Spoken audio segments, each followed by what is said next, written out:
साथीहरूको चासो भयो भने फेरि गरौँला। तर हामीले चाहिँ पूर्वीय दर्शनमा योगलाई किन महत्त्व दिइयो भन्ने बारेमा आज हामीले चर्चा गर्न खोजेको हुनाले योग भनेको सामान्य बुझाइ हाम्रो चाहिँ ठिक भएन भने, प्रस्थान बिन्दु नै गलत भयो भने पछि बुझिने कुराहरू झनै गलत ढङ्गले बुझिने भएको हुनाले पहिले चाहिँ योग भनेको के त भन्दाखेरि योग चाहिँ आएको रहेछ यो संस्कृतको युज धातुबाट। युज धातुले के भन्छ भन्दाखेरि योग शब्द बन्नुभन्दा अगाडि त्यसको रुटमा चाहिँ के अर्थ थियो त युजको भन्दाखेरि जसको अर्थ चाहिँ जोड्नु, बाँध्नु, संलग्न गर्नु, जोडा बनाउनु, उपयोग वा प्रयोगमा ल्याउनु। यो चाहिँ विकेश अय्यङ्गरले आफ्नो पुस्तक दीपिका भन्ने उनले लेखेका छन्। त्यो पुस्तकमा उनले चाहिँ त्यसरी अर्थ दिएका छन्। त्यो विश्वभरि अहिले पनि त्यो परिभाषालाई मान्य परिभाषा नै मानिन्छ। भनिसकेपछि संस्कृत धातुबाट जुन शब्द व्युत्पन्न भयो योग भनेर, योग शब्दको अर्थ हुँदो रहेछ जोड्नु। त्यसैलाई हामीले योग फल भनेर भन्छौँ। 2+2 को योग गर्यो भने के हुन्छ भन्दा योग फल 4 आउँछ भनेर हामी गणितमा सिकाइरहेका छौँ। भनेपछि जोड्ने काम गर्दो रहेछ योगले।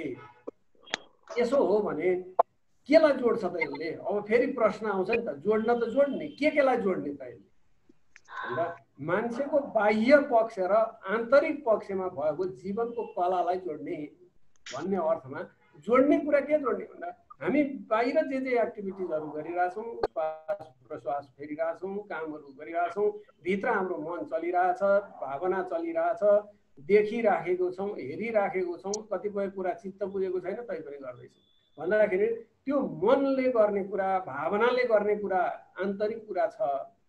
अब श्रद्धा, आस्था, विश्वास, प्रेम आदि कुराहरू भित्र छन्। बाहिर चाहिँ के आउँछ भन्दा हाम्रो कर्म आउँछ, एक्सन आउँछ।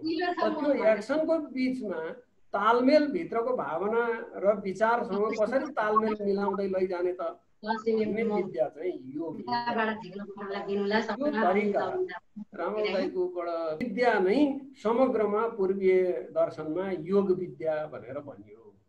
त यो जोड्ने जति काम छ, तपाईको मन र शरीरलाई जोड्ने काम, श्वास र शरीरलाई जोड्ने काम, तपाईको भावना, शरीर र मनको बीचको तालमेल मिलाउने काम, यो दुईटै आन्तरिक रूपमा हाम्रा जति पनि क्रियाकलापहरू हुन्छन्, विचार हुन्छ, भावना हुन्छ, विभिन्न किसिमका हाम्रा चाहिँ भित्रका फङ्सनहरू हुन्छन्, ती फङ्सनलाई हाम्रा बाह्य फङ्सनहरूसँग, शरीरसँग जोडिदिने काम चाहिँ यसले गर्दो रहेछ। भनिसकेपछि यो कुरा चाहिँ हामीले क्लियर भयौँ भने बल्ल अनिखेर यो आसन, प्राणायाम, यम आदि कुराहरू भएका कुराहरू चाहिँ कसरी कसरी अगाडि बढ्दो रहेछ भन्दाखेरि यो चाहिँ चरण भयो। जस्तो अब त्यसो गर्ने हो भने तपाईँले आफूलाई भित्रसँग जोड्न थाल्नुभयो भने, एउटा परम तत्त्वसँग तपाईँभित्र भएको भावनालाई एकाकार गर्न चाहनुभयो भने अब तपाईँले केही नियमहरूमा, केही चरणहरूमा हाम्रो अभ्यासलाई अगाडि बढाउनु पर्ने हुनसक्छ।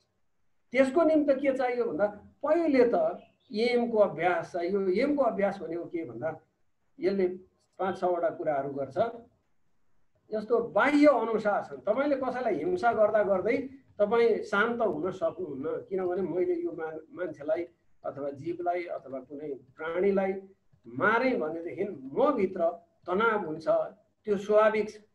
त त्यो स्वाभाविक कुरालाई हामीले नबुझिकन कुनै चान्सवश अथवा आवेशवश, भावनावश कसैको हत्या गरिदिउँ, कसैलाई गाली गऱ्यौँ अथवा कसैलाई पिट्यौँ, त्यो खालको कुरा गऱ्यौँ भनेदेखि चाहिँ हामीलाई मानसिक शान्ति त भएन, फेरि मन त हुडलिने भयो, उत्तेजित हुने भयो, त्यसमा शान्ति स्थापना गर्न नसकिने भयो। त्यसो भइसकेपछि बाह्य केही अनुशासनहरू हुँदा रहेछन्। अहिंसा पहिलो अनुशासनको कुरा हो।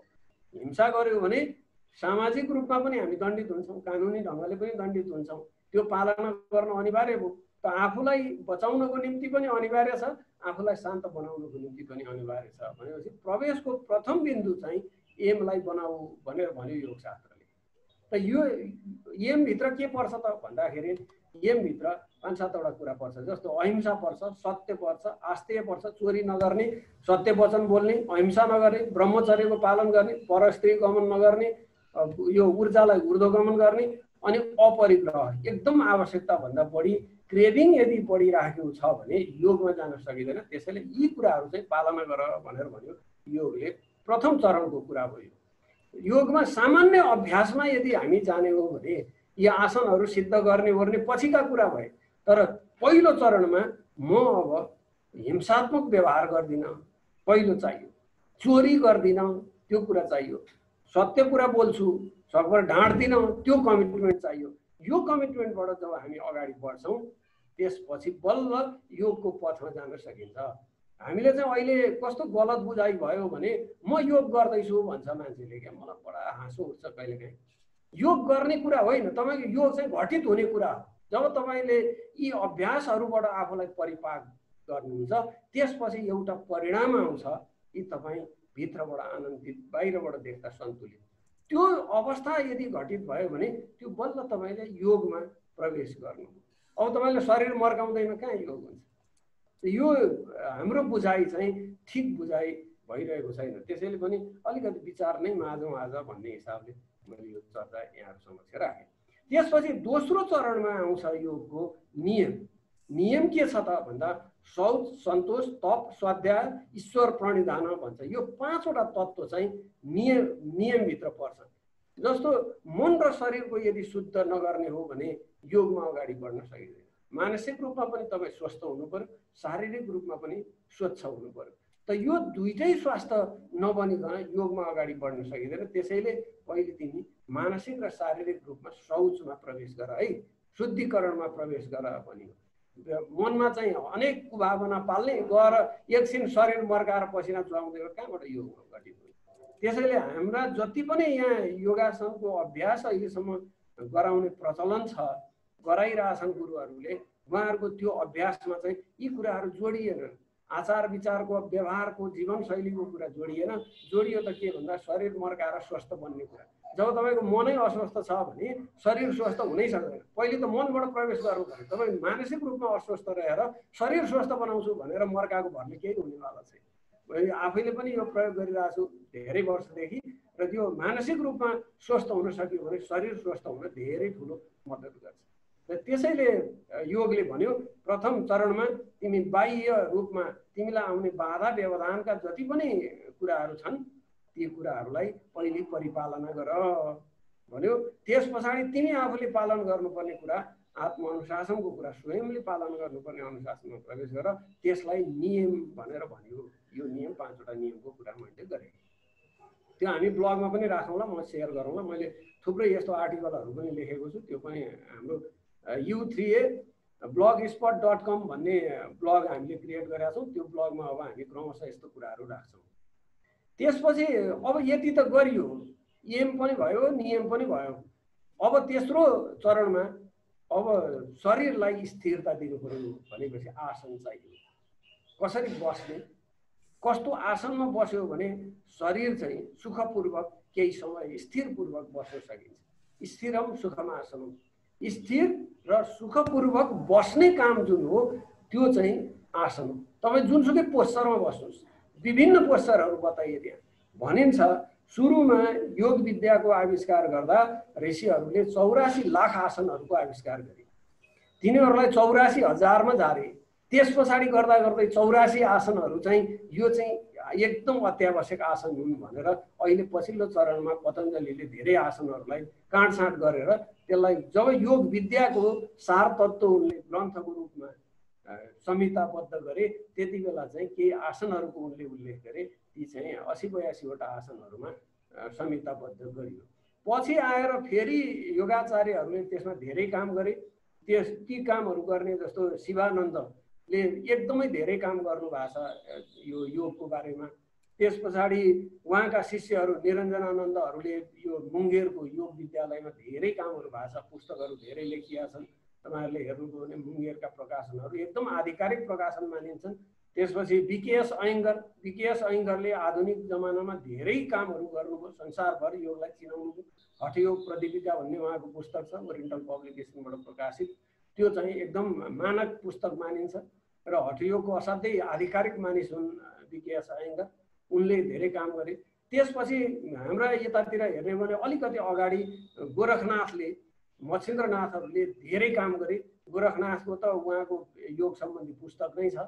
त्यो गोरख धन्दा भनेर भनियो। त्यही कारणले बिहानदेखि बेलुकासम्म कुनै न कुनै योगको पद्धतिमा आबद्ध हुने, योगासन गर्ने, प्राणायाम गर्ने, ध्यान गर्ने, धारणा गर्ने, यो खालको कामहरूले गर्दाखेरि गोरख धन्दा भनेर अलि नेगेटिभ अर्थमा त्यो योगलाई लिइयो भने गोरखनाथको प्र्याक्टिसलाई हेरेर।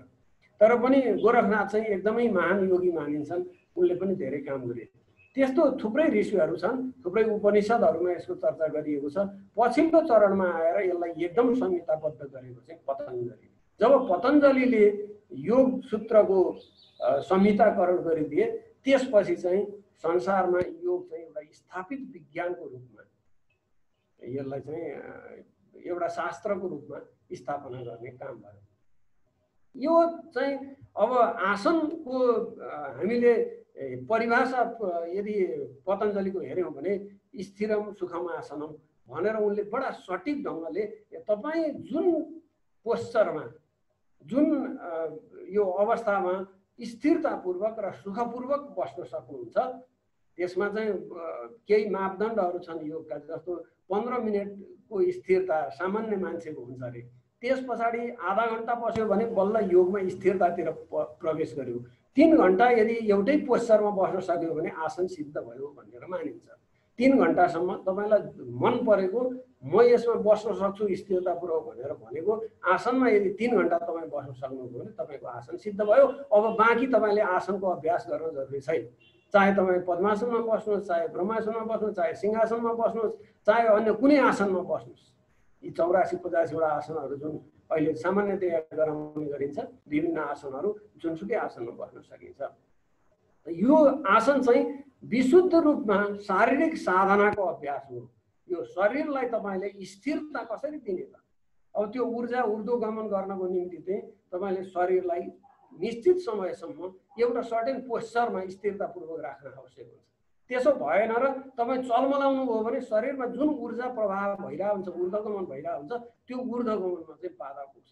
त्यो बाधा पुगिसकेपछि तपाईँको त्यो ऊर्जा फेरि छिन्न भिन्न हुन्छ, फेरि समेट्नलाई तपाईँलाई त्यत्तिकै गाह्रो हुन्छ।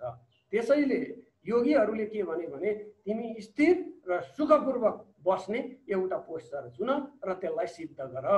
त यो सिद्धि 3 घन्टासम्मको बसाइ तिम्रो स्थिर भइसकेपछि सिद्ध हुन्छ। उनीहरूले चाहिँ त्यो प्रामाणिक रूपमा भनेका छन्। तपाईँहरूले यो यदि चाहिँ लिटरेचरहरू अध्ययन गर्ने यदि चाहिँ जिज्ञासा भयो भने म केही लिटरेचरहरू पनि लास्टमा भनौँला, टिपाउँला। त्यसपछिको चरण आयो आसनपछि प्राणायाम। अब यति त गरियो, शरीर पनि स्थिर हुन थाल्यो, अब गर्ने के त भन्दाखेरि त्यसपछिको चरणमा तपाईँ प्रवेश गर्नुहोस् प्राणायामलाई। अब तपाईँले शरीर साधना गर्नुभयो, तर तपाईँको प्राणको साधना यदि भएन भने तपाईँको शक्ति चाहिँ मासतिर प्रवाह हुँदैन। हाम्रो सामान्यतया अहिले शक्ति छिया चाहिँ अधोगामी शक्ति प्रवाह भइरहेको हुन्छ हाम्रो शरीरमा। ऊर्ध्वगमन गर्नको निम्ति प्राणको साधना आवश्यक छ। त्यो प्राणको साधना भनेको के त भन्दा 3 वटा कुरा भन्छ उसले। एउटा चाहिँ तपाईँ श्वास लिने, श्वास होल्ड गर्ने र श्वास त्याग गर्ने, यो 3 वटा प्रक्रिया छ प्राणायामको। त्यसलाई चाहिँ रेचक भनेर भन्छ छोड्नेलाई, पूरक भन्छ त्यो लिनेलाई, अनि त्यस पछाडि कुम्भक भन्छ रोक्नेलाई। त यो पूरक, रेचक, कुम्भक, यो 3 वटा कुरा श्वास प्रश्वासको सन्दर्भमा योगीहरूले त्यो विद्यामा आबद्ध गरिदिए, सूत्र आबद्ध गरिदिए। के भने त भन्दा तिमी यसरी श्वास ल्याऊ कि तपाईँको शरीरलाई थाहै नहोस्। बडो शान्तसँगले जब लामो लामो श्वास लिने तिमीसँग शक्ति आर्जन हुन्छ, त्यसपछि बिस्तारै त्यो प्राण शक्ति चाहिँ ऊर्जामा परिणत हुन्छ। त्यो प्राण र हाम्रो श्वासको बीचको अन्तर सम्बन्धमा हामी भित्रको प्राण चाहिँ सञ्चालन भइरहेको हुन्छ। यदि तपाईँको श्वास रोकियो भने पनि प्राण चल्दैन, प्राण रोकियो भने पनि श्वास चल्दैन। दुईटै कुराको अन्तर सम्बन्ध छ। त्यो जोड्ने काम प्राणायामबाट सिद्ध गर्छ योगले। यदि तपाईँले श्वासलाई आफ्नो अनुकूल चलाउने सामर्थ्य प्राप्त गर्नुभयो भने तपाईँको प्राण शक्ति विस्तारमा पनि यसले महत्त्वपूर्ण योगदान गर्न सक्छ। त्यसैले साधना गर।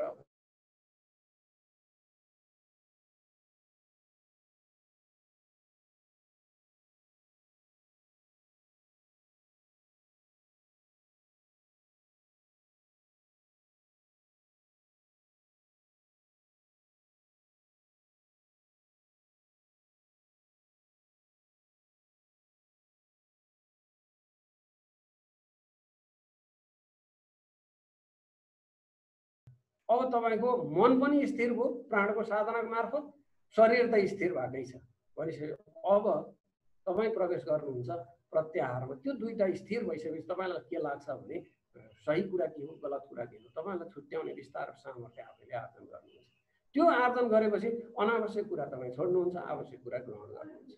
त यो हामीले योग शास्त्रलाई गलत ढङ्गले कसरी बुझियो भनेदेखि सन्यास त भइसकेपछि मान्छेले सारा घरबार छोड्नुपर्छ, काम कारबाही छोड्नुपर्छ भन्ने ढङ्गले व्याख्या गरियो। त्यस्तो नभएर छुट्नुपर्छ भन्छन् योगीहरूले। त्यसैले योगीहरूको चाहिँ अनुशासनको बाटो हो। योग भनेको जबरजस्तीको बाटो होइन। योगमा समर्पण पनि धेरै जरुरी छैन, श्रद्धा चाहिँ जरुरी छ। तर तपाईँलाई भोटेर सबै कुरा छोड्नुहोस् भन्दैन योगीले। संशयपूर्ण प्रयत्न गर्दै जानुहोस्। मैले यसले सिकाएको गरी हेर्छु, भयो भने मान्छु, भएन भने मान्दिनँ। तपाईँलाई त्यो स्वतन्त्रता छ। योग चाहिँ प्रयत्नको बाटो हो, समर्पणको बाटो होइन। त्यसैले यसले झोली झ्याम्टा बोकेर हिँड्नुहोस् भन्ने कुरालाई आदेश गुरुहरूले पनि दिँदैनन् र अरूले पनि त्यसरी स्वीकार गर्दैन। एकैछिनमा बस्दियो। त यो चरण भनेको चाहिँ तपाईँले श्वास प्रश्वास अथवा प्राण शक्तिको साधना र शरीरको साधना पुरा गरिसकेपछि तपाईँलाई सार्थकता र निरर्थकताको बोध भएपछि छोड्ने कुरालाई प्रत्याहार भनेर भनियो। प्रत्याहारमा के कुरा पर्छ भन्दाखेरि थोरै म यहाँहरूलाई बताउँछु।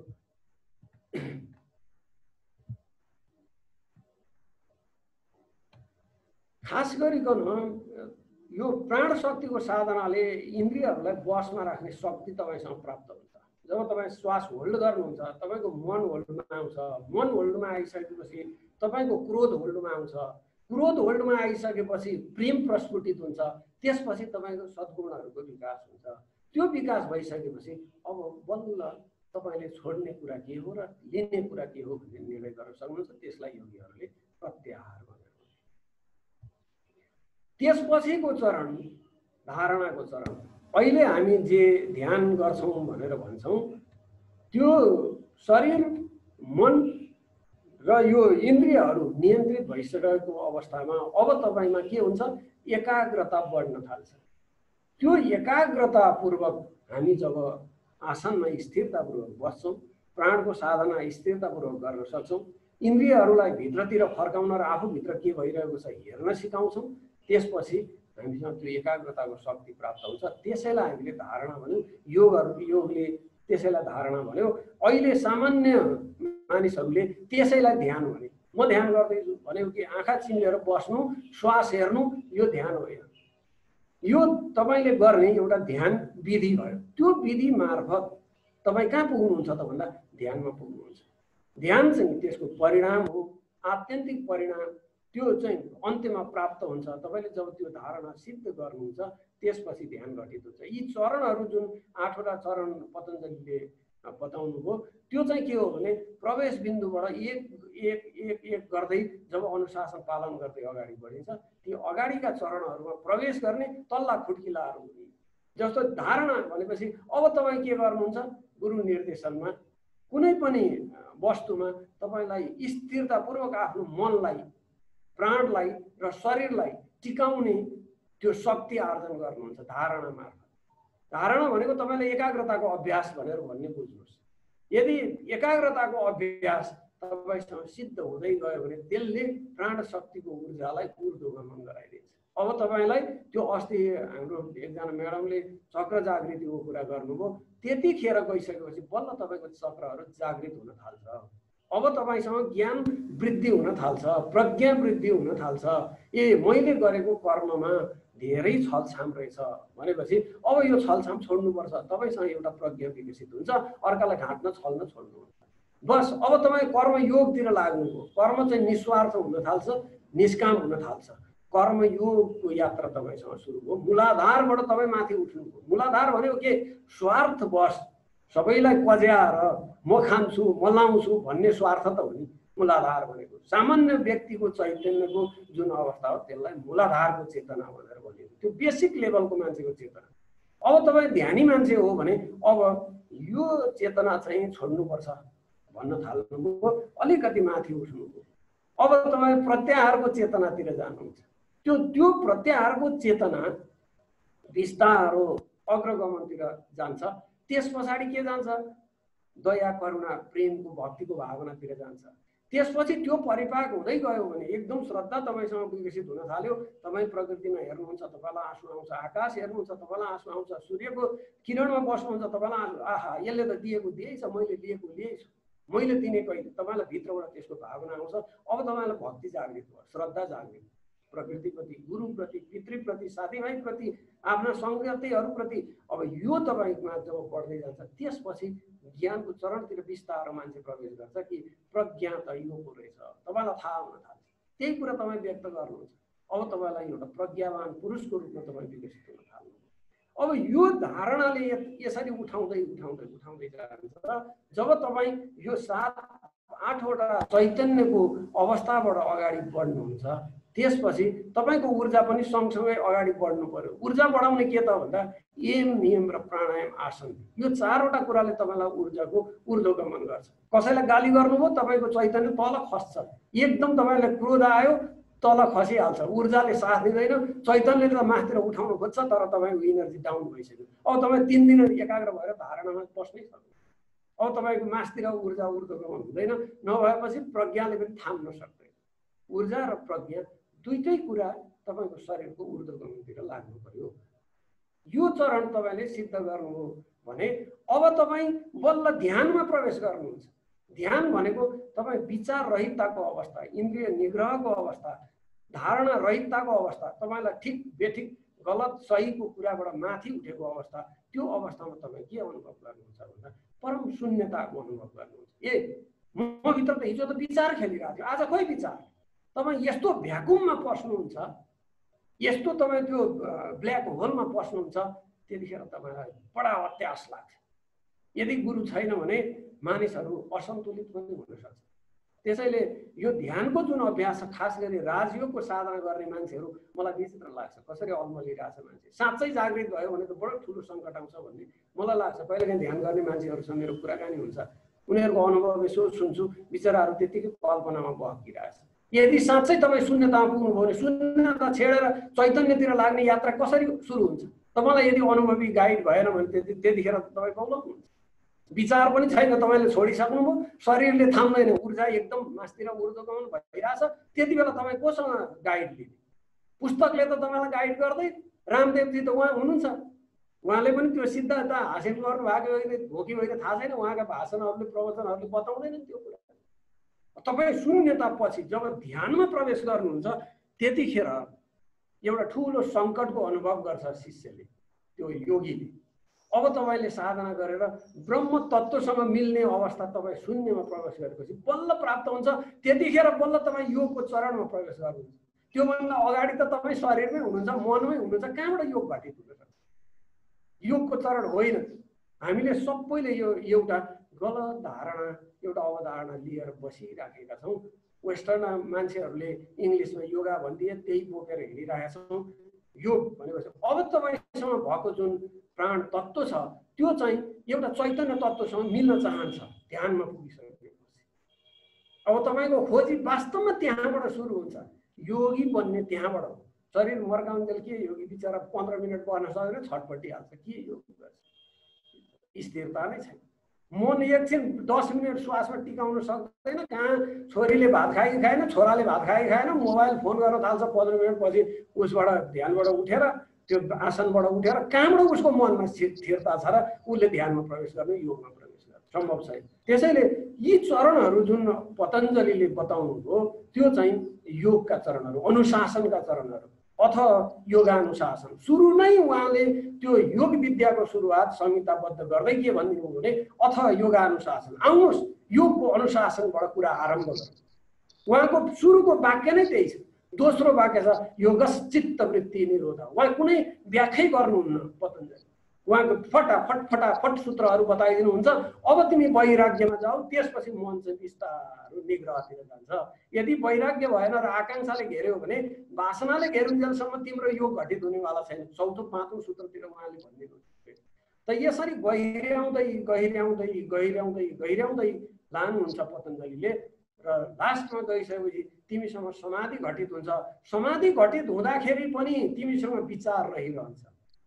यो विचार रहँदाखेरि तिम्रा मनले छोड्नेवाला छैनन्, त्यसैले फेरि तान्छन्। मोह बडा पहिलो छ, मोहतिर तिमी तानिन्छौ।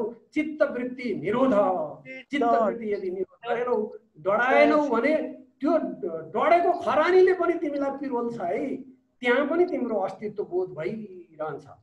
त्यसैले यो सबीज समाधिको अवस्था हुन्जेलसम्म ब्रह्म तत्त्वसँग साक्षात्कार हुँदैन भनेर भन्नुहुन्छ पतञ्जलि। त्यसलाई चाहिँ तिम्रो अस्मिता समेत नामेट हुने गरी यति डाइल्युट हुनु पर्यो त्यो एक्जिस्टेन्सियल इनर्जीसँग। तपाईँ त्यो एकाकार भएपछि बल्ल तिमीसँग निर्विष समाधि घटित हुन्छ। विचार रहितताको अवस्था त तिमीसँग छँदैछ, त्यो एकाकारको अवस्था भएपछि अब बल्ल तिमी अहम ब्रह्मास्मि भन्ने अवस्थामा पुग्छौ। अब त्यो भन्दा पनि अगाडि बढ्यौ भने अहम ब्रह्मास्मि पनि छैन, शिवो अहम पनि छैन, त्यसपछि के छ त?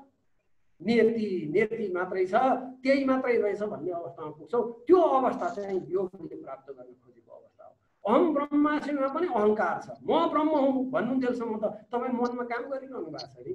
शिव अहम भन्नुन्जेलसम्म पनि तपाईँले शिव तत्त्व त साक्षात्कार गर्नुभयो, तर पनि तपाईँसँग मैले शिव देखेँ भन्ने अहङ्कार त छँदैछ नि। त्यही मात्रै रहेछ। हस् भन्छ, अब चुप्पो लाग्छ, गुङ्गेका गुड के खायो, के स्वाद पायो थाहा छैन कसैलाई, चुप्पो हुन्छ। त्यसैले ज्ञानी पुरुषले व्याख्या गर्दैन, नेति नेति भन्छ, छोडिदिन्छ, त्यही मात्रै रहेछ है भन्छ, बास। ऊ त्यहाँबाट हिँड, त्यता पुग्छौ, त्यहाँबाट हिँड्यो भने त्यता पुग्छौ, बाटो त्यो हो भन्छ।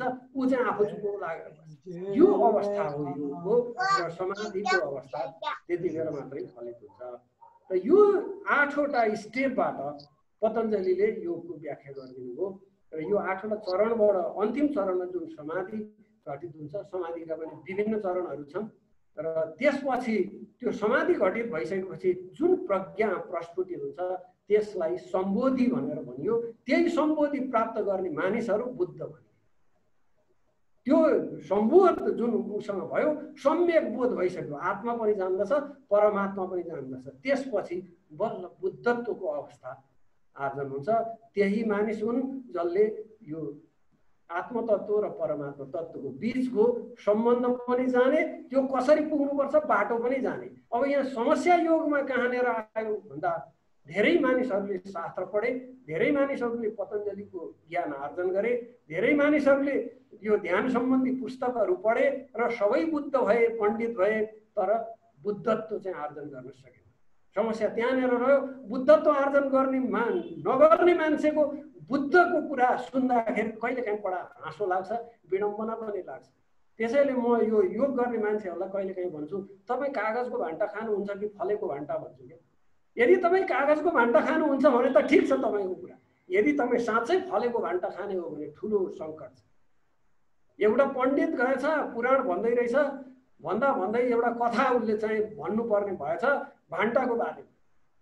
व्यासासनमा बसेको छ, के खाने के नखाने अनुशासनको कुरा हुँदै जाँदा उसले भन्यो भान्टा खानु हुँदैन, अवश्य छ। बारीमा भान्टै मात्रै रहेछ तरकारी। श्रीमतीलाई बडो सङ्कट पर्यो। बेलुका घरमा आइन्, घरमा आउँदा भान्टा बाहेक केही तरकारी छैन। बुढाले ऊ चाहिँ भान्टा खानु हुँदैन भनिसकेको छ। अघि चाहिँ व्यासासनमा बसेर त्यत्रो पण्डित्य गरेको मानिसलाई कसरी भान्टा पकाउने उनलाई बडा ठुलो सङ्कट पर्यो। त्यसपछि उनले तरकारी पकाइनन्, भात मात्रै पकाएर राखे। बेलुका पण्डितजी आउनुभयो घरमा, खाना खाने बेला अब भोजन गर्ने तयार छ कि छैन सोध्नुभयो श्रीमतीजीलाई। श्रीमतीजीले भन्नुभयो आज त तरकारी बिनाको मात्रै भोजन बनाएको छु, किनभने अघि त तपाईँले भान्टा खानु हुँदैन भन्नुभयो, बारीमा तरकारी त भान्टा मात्रै छ। त्यसपछि पण्डितजी बडा सङ्कटमा परे। उनले भने मैले त कागजको भान्टा खानु हुँदैन भनेको थिएँ, तरकारीको यो फलेको भान्टा खान त के दोष छ, ल्याऊ पकाऊ खाऊ भान्टा।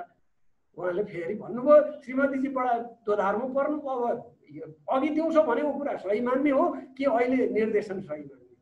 यो पाण्डित्यको अवस्था यस्तो छ। त्यसैले हामी बडो कन्फ्युजमा पर्छौँ कहिलेकाहीँ कि पण्डितजीले भनेको कुरा मान्ने हो कि वास्तवमा सिद्धयोगीले भनेको मान्ने हो। अहिले त संसारमा कस्तो भइसक्यो भने बुद्ध आए भने पनि बुद्धिस्टहरूले खेदेर पठाउँछ, किनभने उनका ताना माना र त्यो यति धेरै कुराहरू उनीहरूले बनाइसकेका छन्, त्यो बुद्धलाई त सही हुँदै हुँदैन। त्यसैले बुद्धलाई खेद्छन् बुद्धिस्टहरू। यदि जिसस आयो भने क्रिस्चियनहरूले घरमा बस्न दिनेवाला छैन, तिनले खेद्छ, किनभने पूजा गर्नुमा कल्याण छ। प्रत्यक्ष साक्षात्कार भयो भने ठुलो सङ्कट आउँछ। योगीहरूको अवस्था पनि त्यही छ। त्यसैले यो योगबाट बचेर गर्नुपर्ने, बचेर साधना गर्नुपर्ने विद्या हो। श्रद्धा समर्पण प्रयत्नको विद्या हो र यो प्रयत्न गर्दाखेरि बडा स्टेप वाइज विज्ञानमय छ यो जे तपाईले जुन स्टेपमा जे प्रयत्न गर्नुहुन्छ परिणाम त्यही आउँछ योग चाहिँ विज्ञानभन्दा बाहिर छैन र तपाईको शरीर विज्ञान मार्फत घटित हुन्छ त्यो कुनै अदृश्य कुरामा घटित हुँदैन योगले के भन्छ भने सारा चीज तिमी भित्रै छ ब्रह्माण्डमा जति तत्त्व छन् जति कुराहरू छन् त्यो तिमी भित्र छन् तिमीले साक्षात्कार गर्यौ भने बल्ल तिमी यो ब्रह्माण्डलाई बुझ्न सक्छौ यदि तिमीले आफैलाई बुझेका छैनौ भने तिमीले ब्रह्माण्डको जुन बुझाइ बुझिरहेका छौ त्यो सारा निरर्थक छ सार्थक र निरर्थक छुट्याउनको निम्ति पहिले त तिमीले आफूलाई बुझ्नु पर्छ आफू भित्र के हुन्छ त्यो बुझ त्यसपछि ब्रह्माण्ड बुझिन्छ हामी चाहिँ के गर्छौं भने ब्रह्माण्ड धेरै बुझ्न खोज्छौं आफूलाई बुझ्ने कुनै प्रयत्न गर्दैनौं म भित्र यो अहंकार छ हामीलाई थाहै छैन म भित्र प्रेम छ हामीलाई थाहै छैन म भित्र एउटा असीम ऊर्जा छ त्यो हामीलाई थाहै छैन तर हामी फलानुलाई चाहिँ जानेन फलानुले गरेन यो त पक्क भनिदिइहाल्छ यो चाहिँ हाम्रो शक्ति उजागर गर्ने र यो ब्रह्माण्डीय इनर्जी र आफू भित्रको इनर्जीलाई गाँस्ने विद्या हो यो अर्थक धेरै कुरा हामीले बुझ्नै परेन हामी भित्रको भएको शक्ति एउटा असीम ब्रह्माण्डीय शक्तिसँग कनेक्सन गर्ने जुन विद्या हो त्यही नै योग हो त्यही कुरा उसले जोड्न खोज्छ हामीलाई यी सारा योगका प्रयत्नहरू तिनै दुईटा कुरालाई जोड्ने प्रयत्नहरू हुन् यही जोडाइ नै योग हो यसरी बुझियो भने ठिकसँगले योगलाई बुझ्न सकिन्छ र आफ्नो प्रयत्नहरू पनि गर्न सकिन्छ भन्ने लाग्छ मलाई मैले निकै लामो कुरा गरेँ अब साथीहरूको फेरि जिज्ञासाहरू भयो भने फेरि छलफल अगाडि बढाउँ दुईटा हात उठेको छ डाक्टर नवराज खतिवडा एउटा क्वेसन यो के भन्ला थिएँ मैले यो के भन्छ भन्दाखेरि यो लेडिजहरूलाई चाहिँ के भन्छ सबभन्दा सजिलो अनि एकदम छिटो चाहिँ योगाको मार्ग चाहिँ हुन्छ बिकज अफ देयर क्यारेक्टरिस्टिक्स भनेर भन्छ हैन तर लाइक अब त्यो क्यारेक्टरिस्टिक्स चाहिँ यदि त्यो जेन्डर वाइज हो कि कोही त अब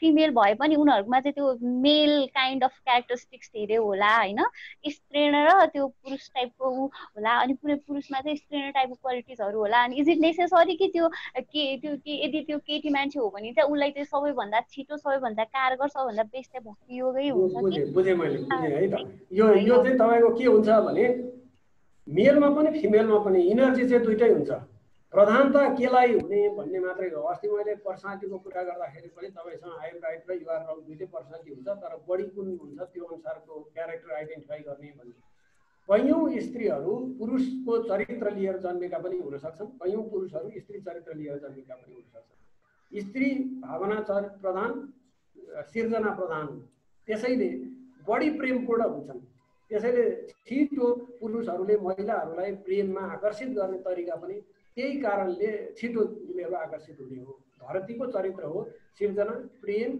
अनि त्यसपछि फक्रिनु फुल्नु त्यसैले भक्ति तत्त्वले छिटो तान्छ महिलाहरूलाई किनभने उनको जुन भावनात्मक कोमलता हुन्छ महिलाहरूभित्र महिलाहरू कोही पुरुषत्वले यदि युक्त रहेछ भने यो हठयोगतिर क्रियायोगतिर आकर्षित हुन सक्छ भक्ति योगले तान्दैन मन्त्र योगले तान्दैन कर्मकाण्डले तान्दैन त्यस्तो महिलाहरू पनि भेटिन्छ त्यो चाहिँ पुरुषत्वको गुण भएको महिलाहरू उनीहरूसँग चाहिँ पुरुषार्थ गर्न सक्छु भन्ने त्यो भित्रैदेखि मनोभावना छ अब अर्को चाहिँ पुरुषहरू पनि महिलाको गुणयुक्त स्त्री गुणयुक्त हुन सक्छ तर यो ध्यान साधनामा गइसकेपछि एउटा यस्तो चरण आउँछ जहाँ तपाईँ स्त्री पनि पुरुष पनि एकाकार हुन्छ त्यो हो भक्ति भक्ति जब तपाईँ गुरु प्रेममा अथवा भगवत प्रेममा प्रकट हुन्छ त्यति बेला न पुरुषत्व रहन्छ न स्त्रीत्व रहन्छ दुवै चिच्याएर रुन थाल्छन् दुवै भगानिन्छन् दुवै आँसु झार्छन् त्यसमा कुनै विभेदै छैन तपाईँ त्यो चरणमा प्रवेश गर्नै पर्छ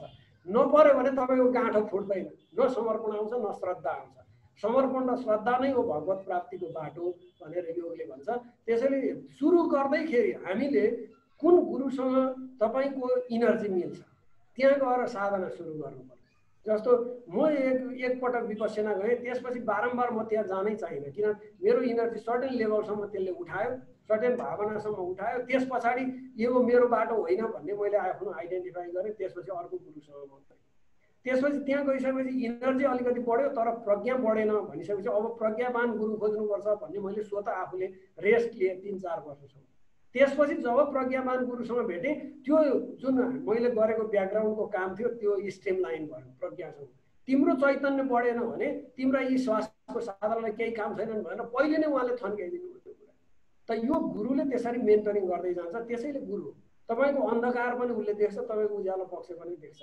त्यो देख्ने मान्छे तपाईले खोज्दै जानु भएपछि पाउनुहुन्छ, किनभने तपाईको इन्ट्युसनले जे खोज्छ त्यो मिलेपछि तपाईसँग ऊर्जा बढ्छ, ऊर्जाले बिस्तारै प्रज्ञा पनि बढाउँदै जान्छ। त्यसैले यो स्त्री तत्त्व र पुरुष तत्त्व भने चाहिँ लैङ्गिक आधारमा मात्रै होइन, तपाईको यो दाहिने श्वासबाट चाहिँ सूर्य तत्त्वको प्रधानता हुन्छ, तातोपन बढी हुन्छ। जसको चाहिँ तपाईको शरीरमा गर्मी छ त्यो दाहिने नाक बढी चल्छ, जसको देब्रे नाक बढी चल्छ त्यसमा शरीरमा ठन्डापन बढी आउँछ, रुगा छिटो लाग्छ, स्त्रीत्वको गुण बढी हुन्छ, बढी तपाईको भावनामय हुन्छ। यो त तपाईको दुईटै नाक बराबर चलिरहेको हुन्छ मान्छेको। यदि बढी तपाईको देब्रे नाकबाट श्वास फेर्नुहुन्छ भने तपाईमा कोमलता, सृजनात्मकता र दयालुपन बढी छ, त्यो भक्ति योगको काम गर्छ भन्ने बुझ्नुहोस्। यदि तपाईलाई होइन दाहिने नाकबाट श्वास बढी चल्छ भने तपाई पराक्रम चाहनुहुन्छ, पुरुषत्व चाहनुहुन्छ, सूर्य चेतना बढी छ, त्यसैले सौर्य चेतनाले शौर्य खोज्छ, पराक्रम खोज्छ, त्यो पुरुषत्वको गुण हो। त यो दुईटै गुण दुवै थरी लिङ्गसँग छ, तर हामीले योग मार्फत त्यसलाई एकाकार गर्ने सर्टेन टाइममा पुगिसकेपछि दुईटै एकाकार हुन्छ, त्यसपछि अगाडि बढ्छ। ब्रह्म तत्त्वमा तपाईलाई जागृत हुने बेलामा चाहिँ तपाईको इनर्जी त्यो दुईटै सम्मिलन नभइकन तपाई त्यहाँ प्रवेश गर्न सक्नुहुन्न, चाहे जुनसुकै मार्गबाट जानुस्। योगले त्यो कुरा भन्छ, सही पनि त्यही हो जस्तो लाग्छ। वेलकम। हजुर गुप्ता सर, म धेरै बढी नतन्काउँ हजुर। हजुर मैले के भन्न खोजेको थिएँ भने सर, अब योग आफैमा विज्ञान हो। अब हाम्रो अर्को अहिलेको जुन विज्ञान छ, भौतिक विज्ञान, रसायन विज्ञान, जीव विज्ञान, यो सबै तथ्य प्रमाण र प्रयोगमा आधारित छ। अहिलेको युगले चाहिँ तथ्य र प्रमाणलाई बढी चाहिँ उसमा राख्छ, विश्वासमा लिन्छ। त अब योग पनि उत्तिकै महत्त्वपूर्ण छ। अब यो योग विज्ञानलाई र यो अर्को विज्ञानलाई, यो दुईटालाई चाहिँ योग गर्ने, योग गराउने अथवा यिनलाई चाहिँ सँगसँगै लाने यो खालको कामहरू चाहिँ हुन सक्यो भने मात्रै यसले चाहिँ अब अहिलेको युगलाई, अहिलेको चाहिँ जुन समाज छ अथवा यो समूह छ यसलाई चाहिँ यसरी उठाएर लान सकिन्थ्यो कि, अथवा त्यो गर्ने उपाय के हो त भनेर मैले सरलाई त्यो प्रश्न राख्न खोजेको छु। यो अहिले चाहिँ गुप्ता सर कस्तो छ भने योग चाहिँ पूर्णतया विज्ञानमै आधारित छ, त्यो विज्ञानभन्दा बाहिर छैन। तर प्रक्रिया कसरी सुरु गर्ने भन्ने हो। तपाईँ मनबाट सुरु गर्नुहुन्छ, योगको बाटो भयो, ल्याबबाट सुरु गर्नुहुन्छ, तपाईँले यो फिजिकल साइन्सको बाटो भयो, बाटो मात्रै फरक हो। तर पुग्ने गन्तव्य तपाईँले जस्तो अहिले चाहिँ कस्मिक साइन्स भनेर भन्छ, यो भौतिक विज्ञानको एउटा शाखा जसले ब्रह्माण्डीय तत्त्वको अध्ययन गर्छ। त्यो ब्रह्माण्डीय तत्त्वको अल्टिमेट चाहिँ चिज के रहेछ भन्दाखेरि एउटा पार्टिकल रहेछ है सानो, त्यो चाहिँ एकदम चलायमान छ भन्छ। हामीले पनि ब्रह्म तत्त्व छ, त्यो एकदम न्युट्रल छ। त्यो न्युट्रल इनर्जी भएको हुनाले तपाईँले जसरी पर्सिभ गर्न खोज्नुहुन्छ त्यसरी पर्सिभरको रूपमा प्रस्तुत हुन्छ भनेर भन्छ। त्यसैले भगवान चाहिँ स्थित प्रज्ञ छन् भनेको कुरा के त भन्दा त्यो गड पार्टिकल भन्ने चिज चाहिँ तपाईँलाई भेदभाव गर्दैन, न्युट्रल छ। त्यही कुरा कस्मिक साइन्सले पनि पुष्टि गरिसक्यो, त्यही कुरा योगले पनि पुष्टि गरेको छ भनेपछि दुईटैको मिलन बिन्दु चाहिँ एउटै बनेको छ। अहिले विज्ञानबाट फरक छैन योग विज्ञान। त्यसैले योग विज्ञानले अहिले के गर्छ भन्दा तपाईलाई रियलाइज गर्ने तहमा, तपाईलाई देखिने तहमा काम सुरु गर्छ उसले। त्यही भएर यो शरीर विज्ञानको कुरा त सबैलाई थाहा छ, शरीरमा केमिकल कस्तो हुन्छ। जस्तो मैले आज एउटा फेसबुकमा सेयर गरेको थिएँ, happiest man in the world भन्ने, म्याथु रिचार्डको, जो फ्रेन्च नागरिक हुन्, उसको डिसाइपल हुन् दलाई लामाको। 15 वर्षसम्म युनिभर्सिटीहरूले उनको मस्तिष्कमा गरेको अध्ययनबाट के देखियो भने मान्छे स्ट्यान्ड स्टिल सुखमा बाँच्न सक्छ भनेर उनलाई यो 15 वर्षसम्म लगातार त्यो चिप्स प्रयोग गरेर गर्दाखेरि उनको कुनै त्यो सुखको अनुभूतिमा कमी आएको पाइएन अरे। अनि त्यसैले यो उहाँलाई डिक्लेयर गर्यो, यो त्यो एउटा संस्था छ त्यसले चाहिँ कि संसारको सबैभन्दा सुखी मान्छे चाहिँ म्याथ्यु प्रणा हुन् भनेर उनलाई चाहिँ घोषणा गरियो। अहिले पनि उहाँ यहाँ काठमाडौँमा हुनुहुन्छ भन्ने अस्ति बताउँदै हुनुहुन्थ्यो साथीहरूले। यो नेपाल धेरै वर्ष बस्नु भएको रहेछ, अनि दलाई लामाको शिष्य हो। फ्रेन्च उहाँको चाहिँ त्यो दलाई लामाको जुन ट्रस्ट छ त्यो फ्रेन्च ट्रस्टको कोअर्डिनेटर हो उहाँ चाहिँ 15 वर्षदेखि लगातार स्थित प्रज्ञको रूपमा त्यसरी चाहिँ आफूलाई सुखमा स्थिर गर्ने, आनन्दमा स्थिर गर्ने त्यो अवस्था प्राप्त गरिसक्नुभयो भनेपछि विज्ञानले टेस्ट गर्दा पनि योगको प्यारामिटरहरू जे योगले भनेको छ त्यो चाहिँ टेस्ट हुन सक्छ। त्यसैले योग चाहिँ विज्ञानभन्दा अलग छैन। भक्तिका कुराहरू, अरू कुराहरू अलिकति अलग छन्, तर योग तपाईँले जे प्रयोग गर्नुहुन्छ त्यसको परिणाम यसरी आउँछ भनेर उसले सूत्रबद्ध गरेर त्यही सूत्र अन्तर्गत विज्ञानले टेस्ट गर्न सक्छ। त्यसैले योग विज्ञान अहिले चाहिँ धेरै मान्छेहरूले मानिराखेको कुरा पनि त हो नि त। यो शरीर विज्ञानमा तुरुन्तै रिफ्लेक्ट हुन्छ, त्यस्तो खालको कुरा हो। अब यसमा हामी अष्टाङ्ग योगको बारेमा चर्चा गऱ्यौँ भने यो कुराहरू कित्ता कित्तामा क्लियर गर्न सकिन्छ। यो कुनै दिन फेरि त्यसबारेमा कुरा गरौँ। Thank you sir, thank you. म अलिकति चियामा केही आएको छ कि म आज गर्नुहुन्छ, भोलि पनि त्यही समयमा गर्नुहोस्, पर्सि पनि त्यही समय गर्नुहोस्, निकोर्सि पनि त्यही समयमा गर्नुहोस्। तपाईँले एउटा निश्चित समय छुट्याउनुहोस् भन्छ। अनि जति समय आज गर्नुभयो भोलि पनि त्यति नै समय गर्नुहोस्, पर्सि पनि त्यति समय गर्नुहोस्, निकोर्सि पनि त्यति समय गर्नुहोस्। र त्यो जुन तपाईँलाई प्र्याक्टिस गर्ने तपाईँको चेतनाले देखेको छ, गुरुले सिकाएको छ, त्यो कुरा चाहिँ तपाईँले लगातार गरिरहनुहोस्, नियमित रूपमा गरिरहनुहोस्। त्यसले तपाईँलाई के गर्छ भन्दा एउटा स्टेट अफ माइन्डमा कनेक्ट गरिरहन्छ तपाईँलाई इनर्जीसँग।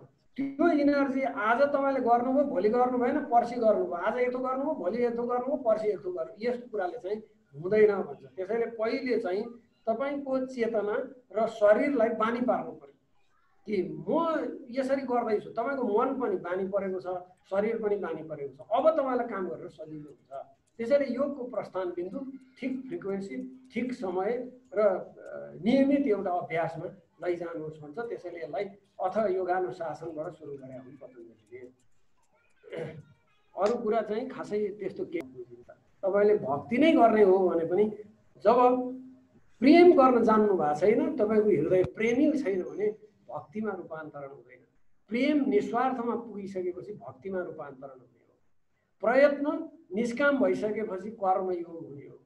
हठयोग गर्दा गर्दै परमात्माको अनुभूतिमा पुगेपछि हठ योगमा परिणत हुने हो। त यो विधाहरू चाहिँ तपाईँले कसरी रियलाइज गर्नुभएको छ, कस्तो गुरुसँग प्रशिक्षित लिनुभयो, ऊ बिचरा त्यो सबै देखेको सगरमाथाको चुचुरो टेकेको मानिस थियो कि थिएन, कि तल आधार शिविरबाटै फर्केको मान्छे थियो र म सगरमाथा पुगेँ भनेर तपाईँलाई चिनाइराखेको छ। यो कुरा चाहिँ तपाईँले दुईवटा प्रश्न गर्दै थाहा पाउनुहुन्छ कि तपाईँलाई त्यो रियलाइजेसन हुँदा कस्तो अनुभव भएको थियो भनेर प्रश्न गरेर नबुझ्नु होला। यदि तपाईँले समाधिको कुरा कसैले गर्छ भने त्यो समाधि हुँदाखेरि घटित कस्तो हुँदो रहेछ अलिकति अनुभव सुनाउन मिल्छ भनेपछि मुख छोपेर उहाँ आफै भाग्नुहुन्छ। यो अवस्था यहाँले टेस्टिङ रडको रूपमा मैले भने, यदि तपाईँले यो गुरु हो कि होइन भनेर टेस्ट गर्नु पर्यो भने यी प्रश्न मार्फत टेस्ट गर्न सक्नुहुन्छ। आगामी दिनमा फेरि यो बारेमा अझै गहन चर्चा गरौँला। केही ध्यान विधिहरूको हामीले क्रमशः अभ्यास पनि गर्दै जाने हो कि भन्ने सोचिरहेको छु मैले। जस्तो अघि मैले ब्रह्मनाथ ध्यानको कुरा गरेँ, त्यो ब्रह्मनाथ ध्यान 1 महिना गर्दाखेरि मेरो इनर्जी मूलाधारबाट थरथराउन सुरु गरेको थियो र म रातभरि सुत्न नसक्ने अवस्थामा पुगेको थिएँ। गुरु कहाँ गइसकेको फेरि 2 दिनमा त्यसलाई समन गर्ने उहाँसँग के जादु थियो मलाई थाहा छैन, तर त्यो घटना हुँदो रहेछ। त्यो रियलाइजेसन मैले गरेको छु। त्यो रियलाइजेसन गरेको हुनाले नै यहाँसँग यति भन्न सक्छु कि म यी सबै भान्डा, कागजको भान्डा खाने मान्छे हुन्, धेरै चाहिँ तरकारी भान्डा खाने मान्छे कम छन् भनेर भन्ने सामर्थ्य त्यही कारणले प्राप्त भएको हो। यस्ता साना साना प्रयोग गरेर हेरौँ ताकि हामी एक लेभलसम्म हामी आफै सेयर गर्न सक्छौँ, समाधान गर्न सक्छौँ। त्यसपछि भएर भने कोही जान्ने मान्छे हामीसँग उपलब्ध पनि छन् नेपालमै, उहाँहरूसँग गएर सिक्न सक्छौँ। यी कुराहरू मैले यहाँहरूसँग राखेँ। यति भन्दै म आजको यो सत्र यही विराम दिन चाहन्छु। हस्, धन्यवाद सबैलाई। आभार। नमस्कार।